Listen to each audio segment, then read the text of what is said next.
Des cartons par dizaines en provenance de 160 magasins des Bouches-du-Rhône.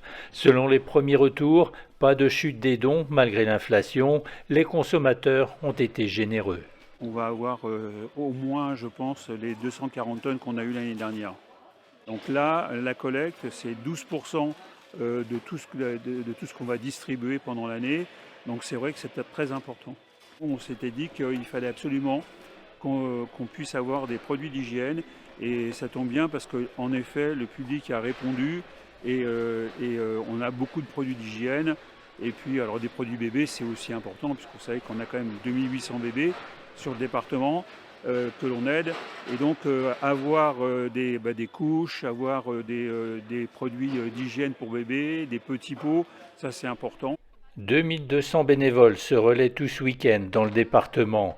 Parfois, ils ne peuvent donner qu'une demi-journée, mais ils sont présents. Et pour moi, c'était important d'être là parce que je suis aussi passée par des moments aussi difficiles. Donc, j'étais contente de pouvoir, moi aussi, quand j'ai eu besoin d'avoir trouvé les Restos du Cœur. Et aujourd'hui, c'est bien de donner de son temps. C'est surtout ça. Alors comment vous voyez la situation? Catastrophique. Ça va mal. C'est de pire en pire. Et c'est compliqué, je pense, que pour tout le monde. Donc, c'est bien qu'il y ait des associations, des structures qui soient là pour essayer d'aider aussi. Voilà. Ça fait du bien de voir qu'on est là tous pour la même cause, un moment de partage, de convivialité surtout. Ça fait du bien d'être utile à son échelle, de contribuer à quelque chose et puis de rencontrer aussi d'autres personnes qui font des actions solidaires comme ça. Je trouve que c'est toujours surprenant quand même dans le bon sens de se dire qu'il y a autant de gens qui donnent et la quantité de ce qu'il y a à faire, c'est pas tout de donner.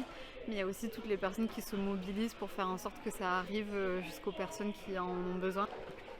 Cet afflux de dons ne sera pas de trop. La pauvreté gagne toujours du terrain. La précarité, elle est vraiment présente, que la précarité, elle ne ralentit pas, bien au contraire.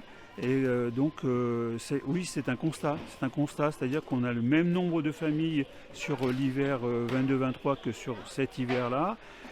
Malgré les freins qu'on avait mis parce qu'il fallait absolument faire attention à là où on allait. Dans les Bouches-du-Rhône, on compte 52 000 bénéficiaires des Restos du Cœur.